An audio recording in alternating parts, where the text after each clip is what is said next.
Hello, everybody. Thanks for joining us again. This is RATS, Rotating and Turbo Machinery Society, and this is our fourth online webinar now for our technical sessions. So now with the COVID situation still ongoing, we don't have any plans to visit and meet in person yet, but hopefully we'll keep you up to date. So today we've got a really good presentation on bearing isolators. I think this applies to pretty much everybody in the industry. I just want to, recognize a lot of people here, obviously from Western Canada, but we also have people from across Canada and the US, India, Saudi Arabia, Qatar, Venezuela, Egypt, and Australia and UK as well. So thank you for joining us. And also, it seems like we do have, I would say, majority of people from Syncrude, Suncor, and CNRL today. So thanks very much for representing. I'm going to turn it over to Ralph. He's going to do our introductions of our speakers today.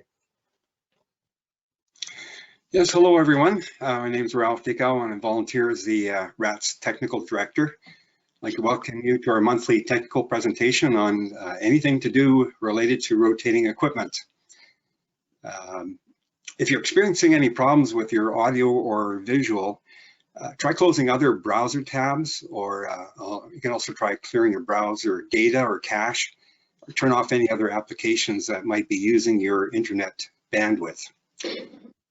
Your microphones will be muted during this presentation, but you can send in your questions via the control panel. There is a tab there where it says questions, and we plan to have a time for questions and answers at the end of the presentation. This presentation is being recorded and it will be posted on our website so you can view it later. Our past presentations there are available there as well. You'll also see in the control panel there are some handouts, and that will have more information related to today's topic and as well contact information for today's presenters.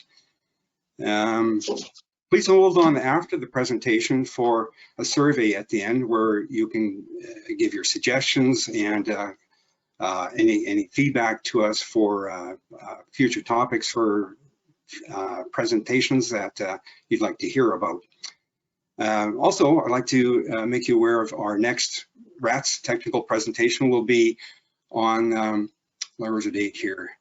September 17th, and it'll be from ABB, and it'll be on motor information, induction motor fundamentals for industry. At this time, I'd like to introduce our guest presenters for this, this technical presentation on bearing isolators. We'll first have Dan Slemko. He's the fluid sealing and rotating equipment specialist for Progressive Sealing. Dan has 35 years of fluid sealing and rotating equipment experience in Western Canada and is presently involved in the central and oil sands regions of Alberta. He's provided customer technical sales and support for Progressive Sealing since 2000 and has previously has experience working at EG&G Seal Oil and John Crane in field seals. Dan graduated from Construction Engineering Technology at NAIT in 1994. Our second presenter is Paul Christieson, and Paul is regional manager for Inpro Seal, covering Canada and New York State, and has been employed with Inpro Seal for 7 years. It is over 20 years of rotating equipment experience. He has been covering Western Canada for 2.5 years. Paul graduated from the University of Toronto and currently resides in Youngstown, New York, which is right across the Niagara River from the town of Niagara on the lake in Ontario, Canada. So with that, I'd like to turn it over to Dan. Well, thank you, Ralph and Andrew and the whole RATS organization for giving us this platform in our present situation to be able to provide our presentation and insight on bearing isolation. I'd also like to thank Paul Christieson for being highly involved with our inside teams, our outside salespeople, and customers as well to provide solutions for them. I will give little bit more space here for progressive sealing. I just want to sort of define the role of progressive sealing as Inpro's distributor for Western Canada. We have a number of field representatives that are factory trained to support all of the opportunities and to improve rotating equipment reliability in Western Canada. We have an outstanding inside sales team that supports all of the logistics to manage standard order processing, as well as they do a fabulous job with expedited requests as well. And you know, throughout my working experience that dates back to 1983 in Western Canada and in various industries, increasing bearing protection and rotating equipment reliability, you know, continues to be a priority. And we take with Inpro, as other products provided by Progressive Sealing, sort of a fit for purpose and a material and design approach. So with most innovative products, improvements and successful applications of specific products can be attributed to its design and materials. In this webinar, you'll be introduced to many different bearing isolator designs that are based on a fit for purpose strategy. And although a large percentage of the isolators that we provide are manufactured in bronze material, Inpro does offer other materials such as stainless steel and aluminum when required. Now, we always want to get the best results from our bearing isolators. Our fit for purpose approach does require cooperation and valuable insight from our customers. And in most new applications, we typically work with as much application information as is needed to make a successful recommendation. Inpro provides a very thorough application survey sheet library for each equipment type and has many resources so that we can make the proper selection. And as you will find in the upcoming presentation, each equipment type can have a variation of lubrication types, levels, and mounting methods. And with that, I'd like to hand it over to Paul for the technical portion of the presentation.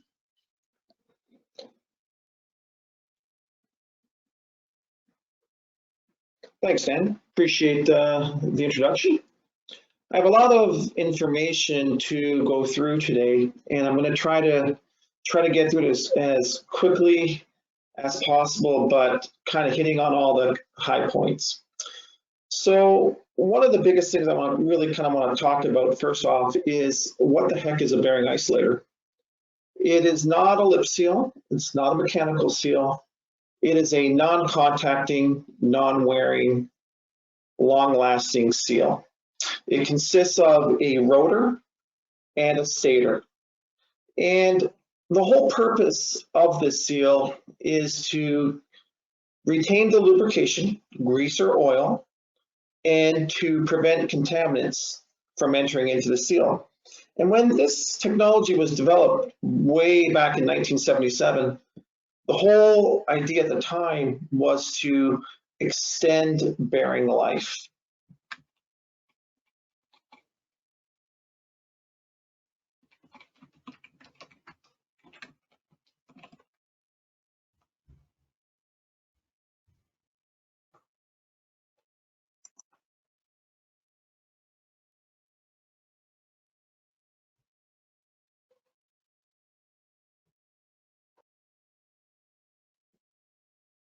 We might be having a technical difficulty here running this this video.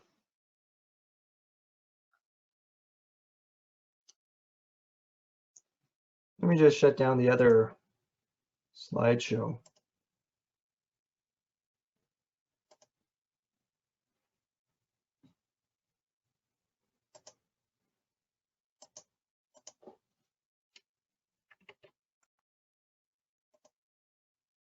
Unless we got a PowerPoint crash. We're going to continue on. Oh.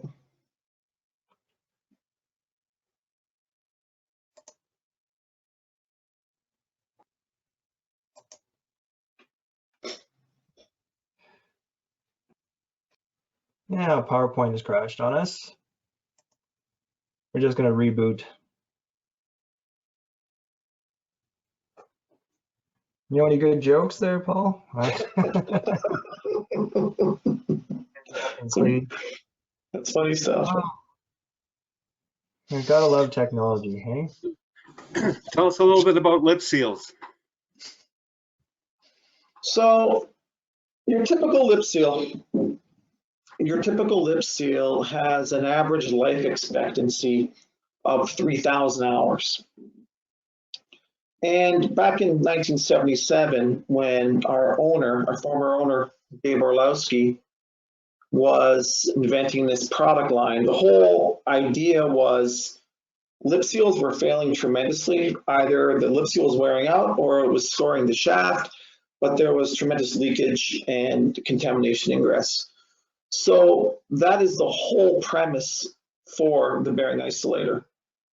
And I'm going to try one more time to run this, and if we're not able to, I will just continue on. Here we go. There we go. Oh. The Inpro Seal Bearing Isolator provides permanent bearing protection for pumps, motors, gearboxes, pillow cloth, and other rotating equipment. A two-part dynamic seal, the Inpro Seal Bearing Isolator consists of a stator and rotor working in conjunction to form a non-contacting compound labyrinth seal with no wearing parts and ingress protection ratings up to IP66. When at rest, the Inpro Seal BBX ring effectively seals the labyrinth, blocking condensation and other contaminants from entering the bearing housing.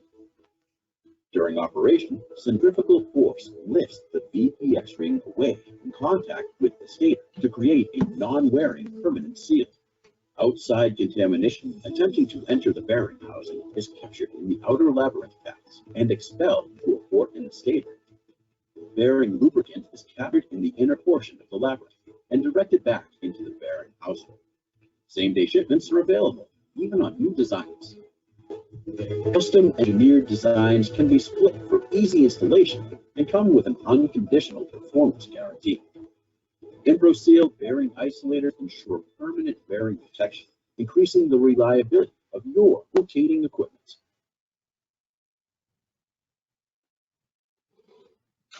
That might have been a little choppy, I think, but I guess there is a link to that very same video on YouTube, so that'll be emailed out to everybody.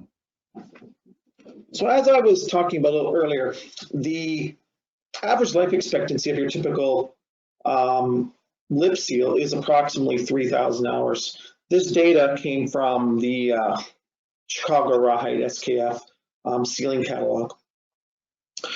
So with a life expectancy of 3,000 hours, that's approximately 5-6 months at a 24/7 service.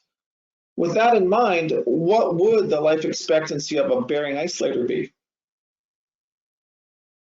With a non-contacting, non-wearing seal, the life expectancy, it's an infinite life.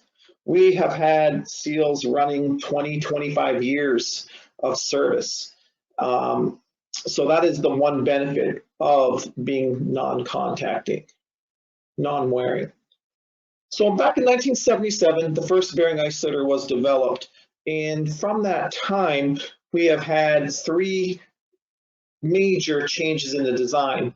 In 2001, we had our VBX XD design come out, and we used that design up until the end of 2016, when we did a complete redesign and came up with our VB series isolators. These seals were designed to be shorter overall length and be IP66 rated. So in 77, which, gosh, when you kind of think of it, doesn't seem that long ago. I was just a little kid. 43 years ago, the bearing isolator at that time was just 2 pieces of bronze. It consisted of a stator and a rotor. The stator gets pressed into the end cap, end bell, and your rotor is held in place by the drive rings on the shaft, and then you have a close clearance between the rotor and stator. It's a very effective way to prevent contamination from entering into the bearing housing. Whoops, I had a little trouble here, guys. I do apologize. So in 92, what we did is we added a internal O-ring into the middle of the seal. That is what we call our vapor blocking O-ring.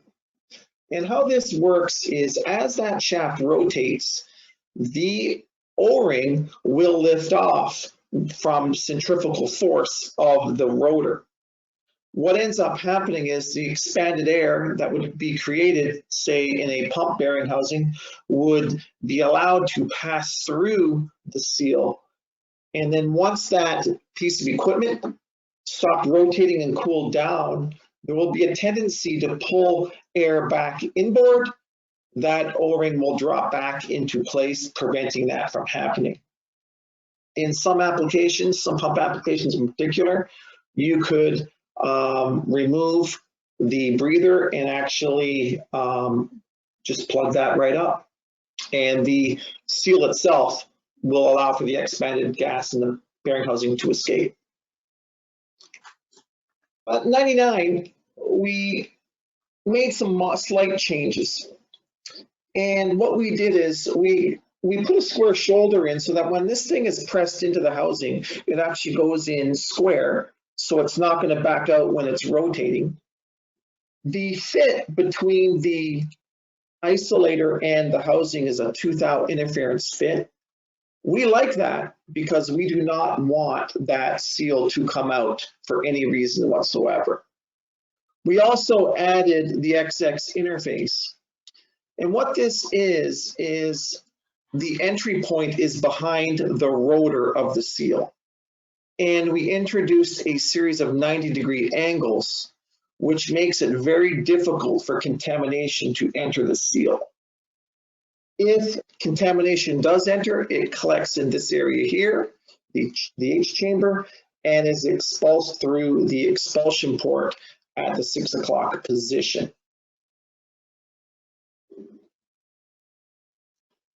In 2001, we needed to add a lube retention groove, and we called that the D groove. The D groove's main and sole purpose in existence is to collect splash that is from the sump or from the oil reservoir or from the nozzle on either, say, a forced lubricated system. So the oil will collect inside the D groove and it will be pushed back through the bearing or back into the sump. And we call that the D groove. And that VBXXD design I just talked about, it is still used today, as is all our designs. We do not obsolete any part number. So if there is an existing piece of equipment that is currently in your facility with a part number, you will always get that exact part number. And it doesn't matter how old that seal is. You will always get exactly what you order. If you do not have a part number, we will build a seal off of dimensions, and in that case, you will always get a new design. Our VB45 series isolators are IP66, and I'll explain exactly what that means shortly. We shortened the overall length of these seals to 0.625 of an inch, with 350 being inserted into the housing. We also developed a VB45U design which can handle oil and grease like the S version, but it is also very, very good in oil mist applications.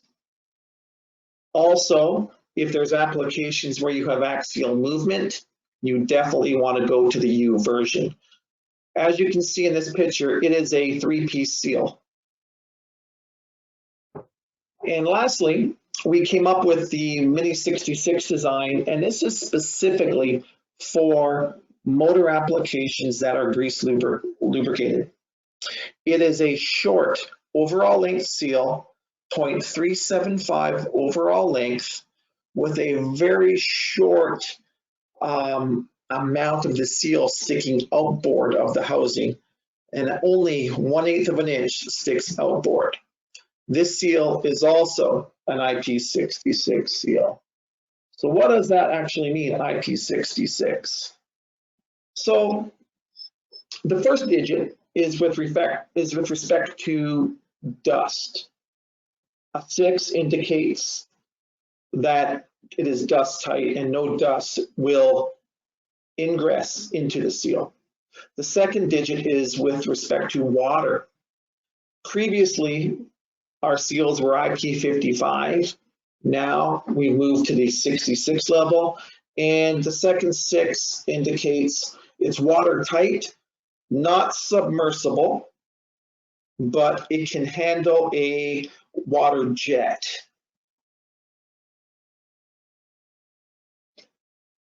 Exactly what that looks like is going to be kind of in this little video that's going to play. This is the exact IP test that is used, and it is a 26.4 gallon per minute spray at 114 inches while that seal rotates at 1 RPM. The whole purpose is to get the seal sprayed at all angles.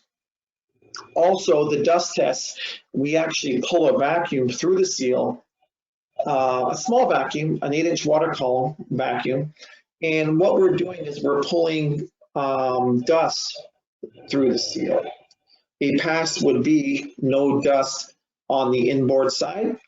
And for us to call a seal IP66, we not only test it out of the box, we also run it for 24 hours, we test it.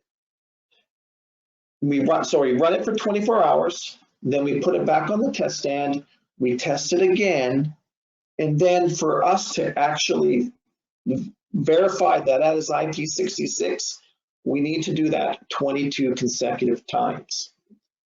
The reason we pick 22, statistically, it gives us the biggest coverage and best bang for our buck.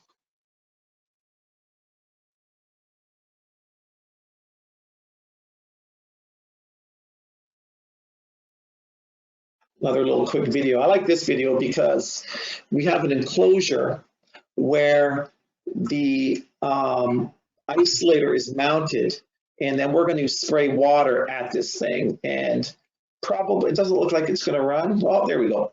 We're going to spray water at the seal in all directions, and then we're going to take a look at the back end of the seal to see if any water has passed through the bearing isolator. Sorry that this thing is kind of choppy, but it will give you a good indication of what's going on. So there's the back end of the seal. And we've got a kind of a plexiglass housing built around it.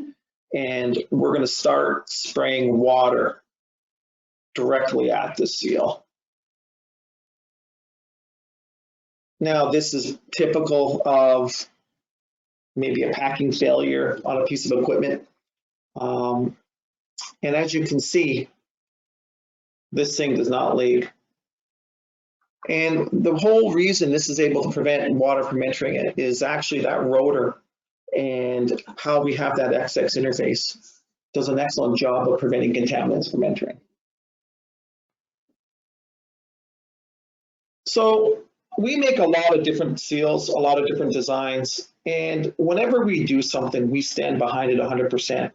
So this is our warranty. It's not a 5-page document that you have to read with a magnifying glass. It basically says, if we design a seal and it does not work, we will refund or replace that bearing isolator at no charge for 1 year. So if you're not satisfied with our product, we stand behind it 100%. And this is very important when you start getting into complex critical applications. And where do we play? Where are the applications that we like the most? So obviously pumps, gearboxes, pillow blocks, electric motors are a big part of our business, as is steam turbines. So common pump applications are going to be obviously your API, your ANSI pumps. We love split case pumps. Slurry pumps are really unique. They're going to be bigger, beefier seals, can possibly split. Sleeve bearing type designs are going to be, need to be able to handle axial movement. Positive displacement and multi-stage pumps are also going to be need to design a little differently. With respect to the multi-stage pump, that is going to actually have to be able to handle a little bit of axial movement. So if we're given the parameters of the application, we can build a seal and then we will stand behind it. The other thing I want to bring up here at this point is it doesn't matter what you do with the oil level. So what I mean by that is if the oil level is high, so standard oil level would be middle to the bottom ball. If we overfill that and the oil level is now up here, that bearing isolator, it doesn't matter if it's our bearing isolator or one of our competitors, it will leak. And it is going to continue to leak until that oil level returns to its proper level. So the main reason bearing isolators leak is high oil level, but the question you have to ask yourself is, why is the oil level high? Is it from the oiler? Is it from windage?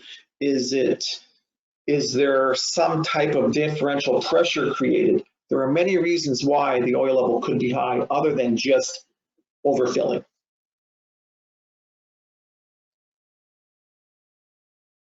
So typically, standard pumps, they're going to be using our VB45S design. And then when we start getting into oil mist applications with axial movement, we will move to the VB45U design.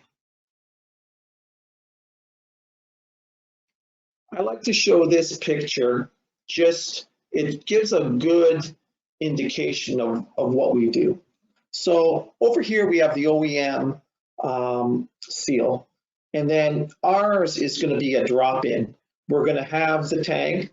We're going to make the seal unitized. In this particular instance, that means that this area is threaded and pinned, so it's one piece, so that when there is axial movement, the seal does not come apart. So we can make a seal, but we're only as good as the data that we collect. This barrel, the seal is flange mounted. It's split, flange mounted, and it's a rugged design. Slurry pump, they need to be rugged. Typically, though, when you start getting above 6 inch, we're generally going to try to flange mount if possible. When you start getting into the larger shaft diameters, 8, 9, 10 inch, we really want to start flange mounting. The seals tend to be, you lose rigidity, and we want to also make sure that when that thing is mounted, it does not come out.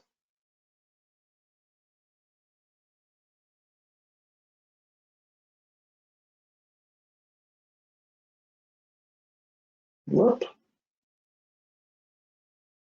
So electric motors, they are one of our largest areas for business for us. An electric motor is attached to everything. And typically these motors are, generally speaking, in a horizontal position. The most common mode of failure on motors is bearing failure. And that bearing failure could be for a multitude of reasons, but in many cases, it's lubrication related. And one of the challenges on an electric motor is typically space. There's usually going to be a step, and that step is going to be relatively close to that end bell. And in electric motors, particularly in petrochemical and chemical, IEEE motors are going to be kind of the standard. And in an IEEE 841 motors, these particular motors come with a 5-year warranty. These seals need to be able to last at a minimum 5 years. And that is the reason why lip seals cannot be used. And the IEEE spec calls for a non-contact, non-contacting while rotating with a minimum expected seal life of 5 years. And that is the reason why you will see our seals in many of these motor applications. So when you have instances where the step in a motor is very close to the end bell, we previously had to do something like this, where we would press the seal in and we would step the bearing isolator down. And it worked really well. The problem with that is it's costly. It's costly to machine that. It takes time to get the dimensions, and then we have to build the seal. So what we did is, with a lot of pressure from the motor world, we came up with the Mini 66 design, which is 375 overall length. It's an IEEE 841 seal. That's where we typically use it. And it's IP66 rated. So now, instead of stepping down the shaft, we would just be able to have the seal sit above the step. And then what happens in a vertical motor when you got the shaft up? So I mentioned earlier that at the 6 o'clock position, in a horizontal position, you will have an expulsion port. When you now take that motor and you have it with vertical up, we need to do something a little different. We need to remove the expulsion port. If we have that expulsion port here, it's just going to be an entry point for contamination into the seal. So a vertical up application has to have a different seal than your standard horizontal seal. And that's the same with a vertical down. The vertical down is completely different on its own.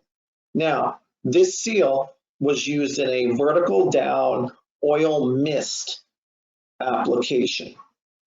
So what we have here is a bearing isolator, and then what we do is we collect the oil and we put a drain line and we drain the oil back to the sump. We don't want the oil to collect in the motor, and we want to evacuate that as quick as possible. So depending on the orientation, depending on the type of lubrication, will help us indicate what design we would have for that particular application. Paul, it's 12:42. Thank you. Flooded applications, high oil level applications, vertical down oil mist applications, we can use what's called an STS, where we have a contact seal riding on a rotor that is machine ground and protects the shaft from scoring. This is a very good solution, but there's a big but to it. It is a contact seal. It does not have the life expectancy of a bearing isolator. It is improved over your typical lip seal as we machine grind this surface, and that actually improves the life significantly. I just wanted to quickly mention this in terms of shaft grounding and running VFDs. I'm not going to really go into this in too much detail, other than saying this. We have taken our standard bearing isolator and we have put grounding brushes inside the seal that are protected from contamination, and we have the brushes riding on a sleeve built inside the seal so they do not ride on the shaft and corrode the shaft. This seal is IP66 and is a phenomenal solution for shaft grounding and contamination problems. We can also add a monitor to this seal that would give an indicator, a red-green, that would indicate if that brush is actually in contact and working. We actually measure continuity with this monitor, And it is very effective in applications where it's critical equipment or it's equipment in hard to get to locations that are VFD driven.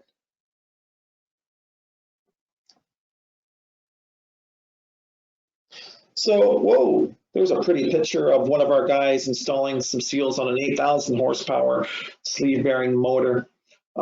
This particular motor, the seals needed to be designed to handle axial movement and rise of the oil film in the sleeve bearings itself. So once that motor starts, it's going to want to find its magnetic center.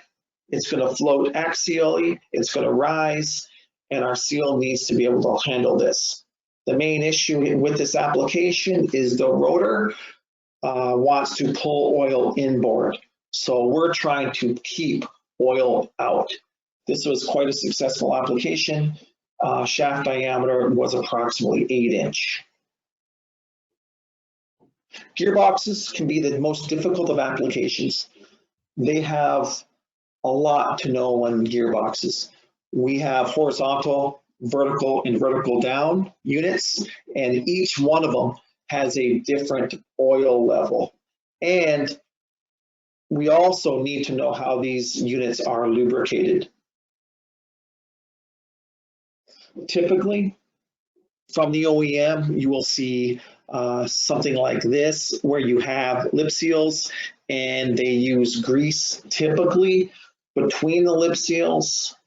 And I like to always point out the fact that grease plus dirt equals grinding compound. So something to always remember, specifically in Alberta and some of these pretty rugged applications. In gearboxes, we really got to have a really good understanding of oil level. Where is the oil level? Is it forced oil? Is it splash? Does the oil drain from between the bearing and the seal? Does the oil return to the sump? Does it drain back through the bearing? So there's quite a bit to know, and how all that is will dictate what seal design we will go with. We also need to be careful of the location of the keyway, because that's relatively close to the end cap. Quick modification. Over here we have some lip seals. All we did is we through boarded, and so we could install our seal. We've talked about the STS briefly before. Most commonly used in gearboxes, just because of high oil levels in gearboxes. And again, when you have a flooded application, you have to use a contact seal. There's no ifs, ands, or buts. Two quick pictures of a couple different applications that I've recently worked on. The one on the left is an 8-inch cooling tower that was right outside of New York City. They put one seal in recently, and then they bought 4 more. We flange mounted using this bolt circle, and the seals were split. Kind of same setup here. This is a pulper gearbox. It's a 13-inch shaft diameter. We're going to flange mount to this bolt circle, and the seal is going to be split as well. Pillow blocks coming they're everywhere. They are, oh boy, conveyors and fans, and they're agitators. They're supporting everything. And typically where we want to play is split pillow blocks. And the typical sealing solution from the OEM, which I like to talk about SKF, they're the leading bearing supplier, is going to be one of these LERs, LORs, and probably see a lot of taconites in Alberta. Taconite seals. We do not play in this area.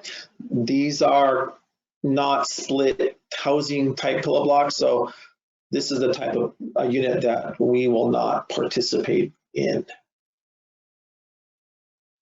So really what our seal is is it is basically a bearing isolator on the front end of a holder. The holder drops into the slots in the pillow block, and that's it. So you basically have all the benefits of your bearing isolator with a holder that drops into the pillow block. We have two ways to mount this. One is a drop-in with two O-rings that just drops into the housing. Good solution, does not really allow for a lot of misalignment with the pillow block to the housing to the shaft. And this option does allow for quite a bit of misalignment. We actually use a silicone, an RTV in the slot, and then we use a anti-rotation pin at 12 o'clock. This prevents contamination from entering into the seal as it does over in this area, and same with the O-ring mount.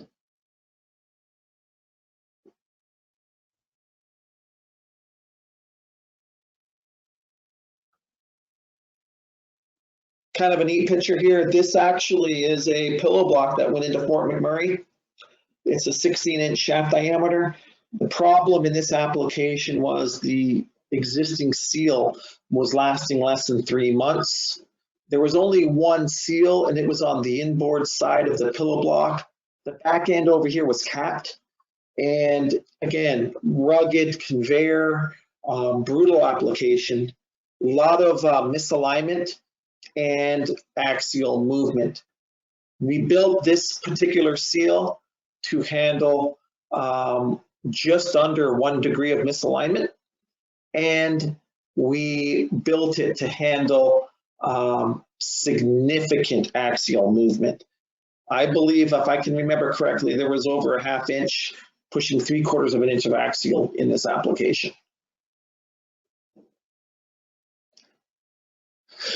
So the last piece of equipment I really want to talk about, because I've kind of gone fast, I'm just trying to hit all the high points of each kind of application. The last piece of equipment is going to be a steam turbine. This, in all the products that we manufacture, we invented. We don't use anybody else's technologies per se. We invent the products that we sell. So where we want to play on a turbine is we have a pretty neat solution for carbon rings. And then we obviously want to play with bearing isolators in the bearing housing. So in a turbine, we've got to be concerned with a couple of things. It's steam. It's steam, water, and oil. And the whole goal here is to prevent that steam from entering into the bearing housing. And we have to be concerned with temperature. So when we're on the steam side, we're going to use graphite packing as the drive rings. Below 400 F, we'll use AFLAS, and we'll typically have a bearing isolator with a large rotor to act as a deflector. And you can kind of see it in this picture over here, how we have this large deflector, and that is sole purpose, deflect steam. And depending on what the mounting configuration is, we can do a male or a female mount. It just depends on what is in the OEM equipment. Very effective, again, in sealing moisture. We have an expulsion port at 6 o'clock. If any moisture enters the seal, it can collect in this area and come out the bottom end. Have a D groove on the back end to handle the splash lubrication from the oil.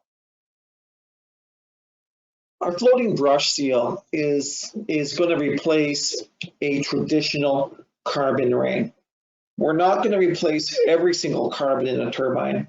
We're really looking at the first 2 locations on both sides of the steam wheel. So basically what we've got is we've got a carbon. It's a modified carbon with a retainer, a spring, and the brush material. The brush material is a material that was developed for originally for aerospace. It has now been used in the turbine world now, in the process turbines now for probably about 6-7 years now, maybe around 2012. And the benefit to this seal is reduced steam leakage, steam loss. So what happens is when you have a carbon ring, a traditional carbon ring, and a floating brush seal, they have the same leakage rates on startup because they're basically carbon rings. Once that unit starts up and starts rotating, that clearance will open up between the shaft and the carbon. Now, with a carbon ring, that clearance opens up significantly with time, and that is where your leakage comes from. As I said, they both start out with the same clearance, about 1 thou, and the carbon will open up, but the brushes will take over, and the brushes, being a compliant seal, will move with the shaft. It is not a zero leakage seal, but it will significantly reduce the amount of leakage you actually do see. And we're seeing approximately 70% reduction in steam loss. And then, what is the life of a brush seal? Our Sentinel brush seal? Well, it's got a 2-year warranty, so that says one thing. But we have seen recently brushes pulled out of a refinery down in Texas, where the seals have been in for 8 years and they were still in pretty good condition. So what I can tell you is the life expectancy on these things is pretty significant. People that do try these seals do see a significant reduction in steam leakage. Lastly, just briefly, I just want to go through this. These aren't the only pieces of equipment we get involved in. I kind of just rushed through this to hit all the high points. Anything that rotates, that has a bearing housing, we look at. Fans, blowers, centrifuges, you name it, we can look at it. And if we can't do it, we will tell you. I think that's all I have to say. Thank you very much for the time. And I'll just leave you guys, whoops. We just put that back. There's my contact information and Dan Slemko's contact information. Thank you, guys. Thank you, Paul. Before we end our discussion here, I just wanted to make note of the handouts that are available, specifically the steam turbine application solutions. What you'll find on the back page is a typical survey sheet that I had mentioned earlier on in the presentation. We have that for all the other equipment types. They're available on the Inpro website or through Progressive Sealing as well. But I also want to bring your attention to the article on the 6 reasons why bearing isolators leak. And that's a very informative document that applies to all bearing isolators and would be helpful to the group. And with that, I think we're done unless there's any questions. Oh yeah, we do have some questions. Dan, Paul, thank you very much for your presentation. And I'll just encourage our audience to, we still have a few minutes, about 10 minutes to go through your questions. Some have already come in. There's a question tab on the control panel with GoTo Webinar. Just use those to send in your question. So I'll jump into these, see how many we can get through. This is a VBX and VBXX. So is a VB mean vapor barrier? Are these a vapor barrier seal? The VB is with respect to that internal O-ring. It's called a vapor blocking O-ring. And what happens with that particular O-ring is when that piece of equipment is not rotating, that O-ring is sitting in the down position. It's down in that slot. And as that rotor rotates, that O-ring will expand and lift off by centrifugal force. And what ends up happening is that will allow any expanded air in the bearing housing to escape through the seal. And then when that piece of equipment stops rotating, that O-ring will settle back down in that slot, and it will prevent any moisture being pulled back in to the bearing housing from that differential pressure that may be created from the temperature change.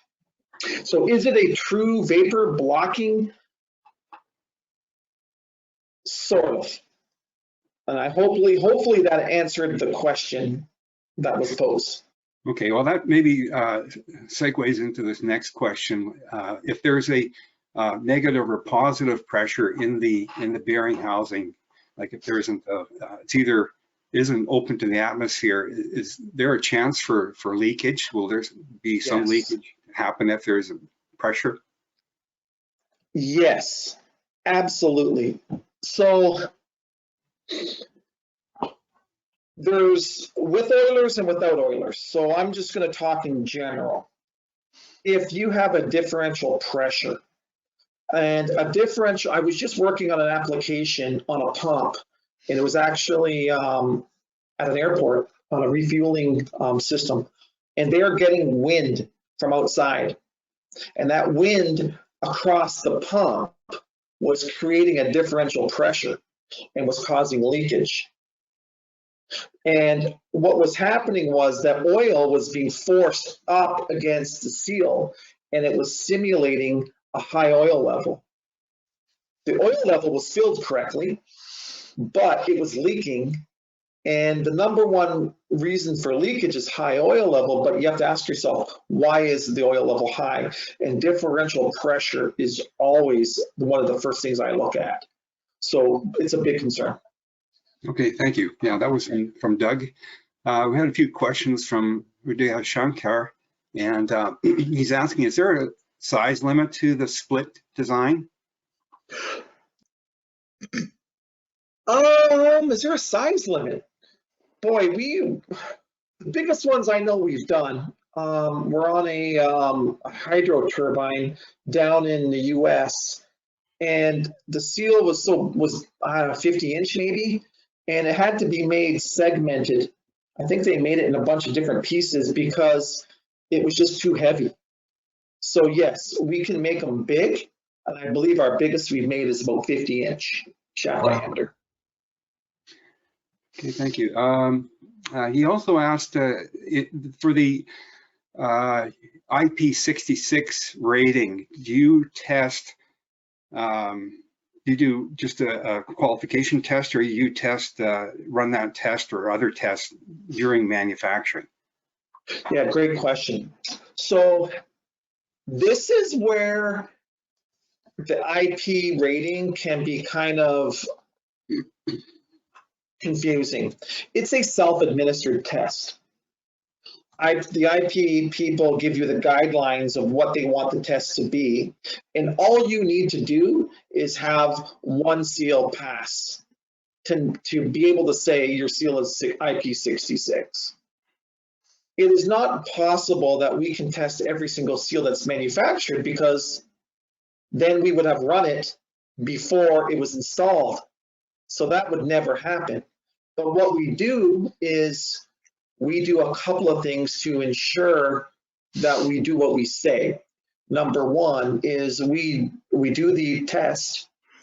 We do a 24-hour run test. We test the seal again after we've run it for 24 hours at 3,600 RPM. Then we do that 22 consecutive times. Now, when I say we do it 22 consecutive times, we have to pass 22 consecutive seals in a row before we will ever make a seal IP66. With that being said, we will also test any seal that a customer may have or may want us to test. And we recently ran some tests for a paper mill in BC. They were having some questions on a competitor's seal. We ran tests for them. So our lab is really, really good. It's really good. Hopefully that answers that question. Okay, yeah, thank you, Paul. Question from Aaron. He's asking about the replacement brush seal for the turbines, for replacing the carbons. Do you have any application case studies in Alberta? Dan, I'll let you answer that one. In the last probably 4 years, we've got some extensive use at Nutrien, some of the facilities in Carsland, as well as in Redwater and Fort Saskatchewan. Shell is another good example of looking at an application on a wide variety or a big cross section of Elliott turbines, Yeah. and specifically looking at the bearing isolators and floating brush seals as a complete solution for those turbines. And Inpro has all the information typically on the Elliots as well, and we work closely with them on their actual unique application. We could get some details and help out wherever possible. Okay, thank you for that. That was from Aaron, and I guess Aaron, if you'd like to get more information, you can certainly contact Dan directly. Absolutely. Kyle's asked about on a 6-inch diameter shaft, can we still use a non-flanged seal on our Gould's split case? I think 6 inches is the upper end for press fit, is it not, Paul? We have things like, when I say 6-inch, it's ideally what we would like to do. That is not necessarily always possible. So for example, when you go to a flange mounted seal, that seal is going to have a larger overall length. So you're going to need more room outboard. Sometimes it's just not possible. And then you just have to make do with what you can. I would ask a bunch of questions, particularly around, are you currently having any problems? What are you currently using on that Gould's pump? And are you getting the light that you want? And that would kind of drive where we want to go. But to answer the question, and I would say at 6-inch, I'm looking to flange mount. Not necessarily saying it has to be, but we're looking down that road for sure. Maybe just to add, Paul, that it might be a good opportunity to just talk about the press fit, how Inpros should be installed, and the interference fit versus maybe a composite material or something that is their installation method. We want an interference fit. An interference fit for us is a 2 thou interference fit. So what that means is our seal, when we get measurements, we want the measurement of that bore. And then we're going to build the seal 2 thou bigger than the bore dimension. It has to be pressed in. It will not be able to be pushed in with your hand. The reason we don't like to push a seal in with your hand is if it's easy to install, it's easy to come out with vibration and with whatever's happening with that piece of equipment. We do not want that seal to come out. So 100%, we want an interference fit. Depending on the application, we could go to a 4 thou interference fit. That's big time. But again, it all depends on the application. So that would mean that bore would have to be quite concentric and accurate. Yes, that is the main reason why when somebody has one of our seals off of an existing equipment and they try to measure the seal, we will always come back and say, no. We need the measurement off of the piece of equipment, because if you measure the seal, our dimension is going to be wrong, and you're going to have, it's not going to fit properly. And it's probably going to be too loose, probably, or too tight, I should say. But it's not going to fit right. So we always want the measurement off of the piece of equipment, and you're right on the money, Ralph. Well, thank you very much. We've my clock here has just rolled up to the hour. I'd like to thank our presenters today for a very informative presentation. As mentioned, there are the handouts, and this webinar has been recorded. You'll be able to find it on our website afterwards. And I'll turn over to Andrew for last words. Well, I don't have too much to say. I think that was an excellent presentation, so thank you very much. As always, we have our survey questions. You can let us know if you want to be contacted directly by Paul or by Dan, and they'll certainly be able to help you with any applications